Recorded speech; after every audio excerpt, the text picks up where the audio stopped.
Hello student, let us continue with our chapter. This lecture we will see the First World War and effects of First World War. हमने last lecture में देखा था first war के reasons क्या थे जिसकी वजह से फर्स्ट वर्ल्ड वॉर पहला विश्व युद्ध होने का संभव हुआ. First World War. In the First World War, 24 nations supported the Allied nations and 4 nations supported the Axis nation. Allied nations और Axis nations के बीच में ये वॉर था जिसमें Allied nation में 24 nations थे और Axis nations में 4 nations थे. Initially, Germany made noteworthy victories in Europe. शुरुआत में जर्मनी यूरोप के ऊपर जीत रहा था. It रूइन the French army, French army को उसने पूरा ख़त्म कर दिया. It fought many submarine Wars and destroyed the ships of the allied Nations. उन्होंने जर्मनी ने बहुत सारी एलाइड नेशन की शिप्स को भी डिस्ट्रॉय कर दिया सबमरीन वॉर्स में. Many soldiers and civilians died because of tanks and poisonous gases. बहुत सारे सैनिक मारे गए और नागरिक भी मर गए because of tanks and poisonous gases की वजह से. In 1917 the Russian revolution started. 1917 में रशियन क्रांति शुरू हुई. So Russia withdraw from the war. Russia war से निकल गया. Germany was very strong at this time. Germany बहुत ही उस टाइम वॉर में पोजीशन पावरफुल थी. It manage to drown an American steamer Lusitania in which 147 American soldiers died. American steamer थी जो लुस्टानिया, वो उसमें 147 अमेरिकन सोल्जर्स थे, सैनिक था. उन्होंने उस स्टीमर अमेरिकन स्टीमर को डुबोने में कामयाब हो गया. जर्मनी ने डुबो दिया. Consequently, America joined the Allied Nations for the war in April 1917. अप्रैल 1917 में एलाइड नेशंस में अमेरिका ज्वाइन हो गया.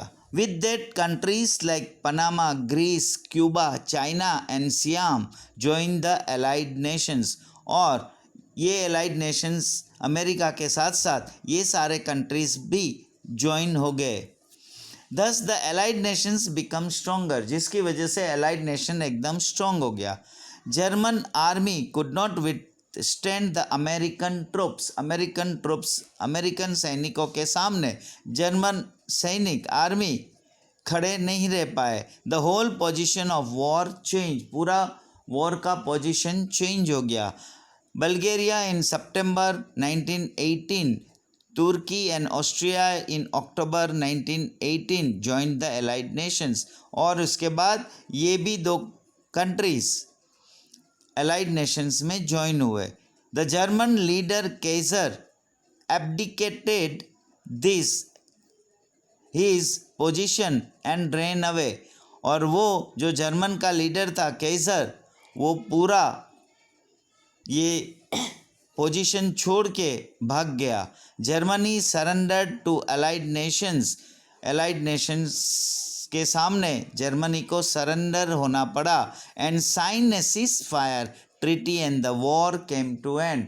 और एक सीज फायर टेम्पररी, एक सस्पेंशन फाइटिंग वाला वॉर बंद करने का ट्रीटी को साइन किया और इस तरह पहला विश्व युद्ध का अंत हुआ. अब पहला विश्व युद्ध ख़त्म होने के बाद उसके इफ़ेक्ट क्या हुआ, इमीडिएट इफ़ेक्ट. जब भी कोई भी विश्व में युद्ध होता है तो पूरा विश्व में कितना नुकसान होता है, क्या क्या तकलीफ़ें आती है, वो इमीडिएट इफ़ेक्ट्स में हम देखेंगे. Destruction of man and material. Approximately 6.5 crore people took part in the war. ये वॉर में 6.5 करोड़ लोगों ने पार्ट लिया था.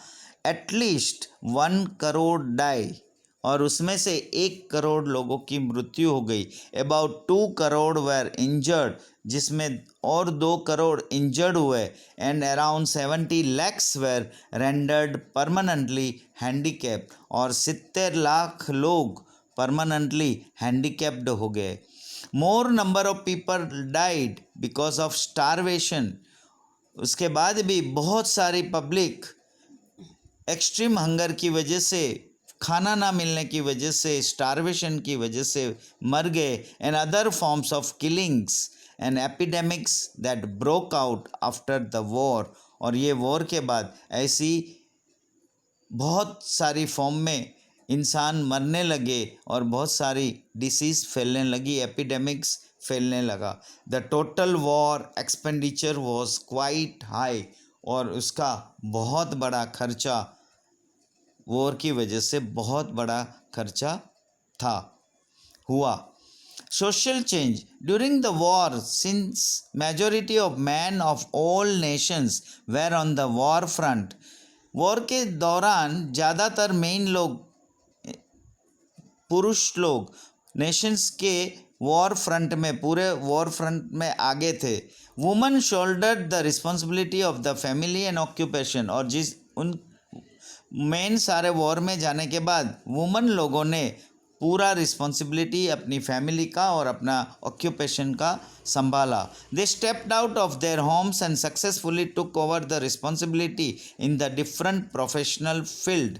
ये घर से बाहर निकले और सक्सेसफुली ये सारी जिम्मेदारी निभाने के लिए अलग अलग प्रोफेशनल फील्ड में बाहर आ गए। The self confidence of their being equivalent to man and hence, और इनका पूरा आत्मविश्वास मैन की तरह वुमेन का भी इक्वल था। Consequently, the demand for women to exercise their franchisee was raised. During the war, the production of things of basic necessity had reduced. War के दौरान जो बेसिक नेसेसिटी होती थी उसका प्रोडक्शन रिड्यूस हो गया, जिसकी वजह से problems like scarcity, unemployment, starvation, strikes, lockouts etcetera raise its head, और ये बहुत सारे प्रॉब्लम सबके सर पे आ गया, जिसमें स्कैरसिटी, खाना नहीं मिलना, बेरोज़गारी, भूखमरा, हड़तालें, सारे काम धंधे बंद, लॉकआउट्स वगैरह हुआ। People suffered a lot and children's condition was pathetic, बहुत सारे लोगों को सफ़र करना पड़ा, एंड जो बच्चों की कंडीशन थी वो बहुत ही पैथेटिक थी, बहुत ही दर्द वाली थी। The treaty of Versailles, June 1919, at the end of the first world war, पहला विश्व युद्ध के अंत के बाद, the unconditional surrender of Germany in front of the allied nations, Germany जो एलाइड नेशंस के सामने सरेंडर हुआ, जर्मनी हार गया, brought to an end to the war, जिसकी वजह से वॉर का अंत हुआ। Then the allied nations undertook the peace process in Paris, और एलाइड नेशन ने जर्मनी सरेंडर होने के बाद एक पेरिस में पीस प्रोसेस मतलब एक शांति का माहौल बनाने के लिए some 58 commissions were formed and 145 sessions were organized, जिसके लिए 58 कमीशंस बनाए गए और 145 सेशंस ऑर्गेनाइज किए। The agreement between made with Germany during the Paris peace process was made in the Mirror Palace at Versailles. Versailles में एक mirror palace में, महल में, एक पेरिस का पीस प्रोसेस के दौरान जर्मनी के साथ एक एग्रीमेंट बनाया, एक एग्रीमेंट हुआ। Thus it came to known as the Versailles treaty, जो वर्सिलिस ट्रीटी के नाम से जाना गया। There were 4 provisions in the treaty of Versailles, वो वर्सिलिस ट्रीटी में 4 प्रोविज़न रखा गया था। First, regional arrangement, regional arrangement करना था। Reduction in troops and disarmament, reduction करना था मिलिट्री का ट्रूप्स में, और डिसआर्मामेंट माने सारे मिलिट्री फोर्स और मिलिट्री वेपन्स को विड्रॉ करना। The arrangement of distribution of gains eight the end of the war and war fine, जो वॉर में जो नुकसान हुआ उसका पेनल्टी भरना। Other provisions, the American President Woodrow Wilson, British Prime Minister Lord George, French President Clemenceau, and Italian President Orlando played an important role in this treaty. ये treaty में इन लोगों ने पार्ट लिया. Germany was found responsible for the war के लिए Germany responsible था ऐसा पाया गया. A war fine of 6.5 billion pound was imposed on Germany, और जर्मनी को ये 6.5 बिलियन पाउंड का दंड वॉर का भरना है. It had to give away the Ruhr region to France. जो रूर रीजन है फ्रांस का वो फ्रांस को देना है. जो जर्मनी का रूर रीजन था वो फ्रांस को देना है. Its Rhine river had to be open for international sea route के लिए, इंटरनेशनल सी रूट के लिए उसकी जर्मनी की जो राइन रिवर थी उसको ओपन करना था. The Rhineland region on French border was disallowed from being a fortress, as well as this mineral rich region was given away to France for 15 years. और उनका जो ये राइनलैंड रीजन था फ्रेंच बॉर्डर के पास, ये पूरा मिनरल रिच रीजन था जो फ्रांस को 15 साल के लिए देना था. Most of the German organisations were confiscated. पूरा जर्मन का जितना ऑर्गेनाइजेशंस था ये सारा ले लिया गया. Alsace and Lorraine were to be return to France, और ये दोनों फ्रांस को वापस करना था जो जर्मनी ने जीते थे. Besides this Germany was to give France and other allied nations a large quantity of coal and iron. Coal and iron का जितना लार्ज जो क्वांटिटी में था वो पूरा फ्रांस को जर्मनी को दे देना था. And annually, as the benefits of the war, Germany was made to sign these terms and conditions on gunpoint and forcibly, because of which there was bitterness and desperation amongst Germans. Germany को ये sign एक treaty agreement sign करना पड़ा जिसमें ये सारी conditions, ये सारी टर्म्स जो था उसको फुलफिल करना था. और ये सारी terms and conditions gun point में और फोर्सिबली करवाया गया था, जिसकी वजह से जर्मन के पीपल के अंदर एक बिटरनेस एंड डेस्परेशनेस, हेल्पलेसनेस, और उसका जो बिटरनेस था वो दिखाई दिया. Consequently the German economy failed miserably, और जिसकी वजह से जर्मनी की पूरी इकोनॉमी, आर्थिक व्यवस्था फेल हो गई, ब्रोक हो गई.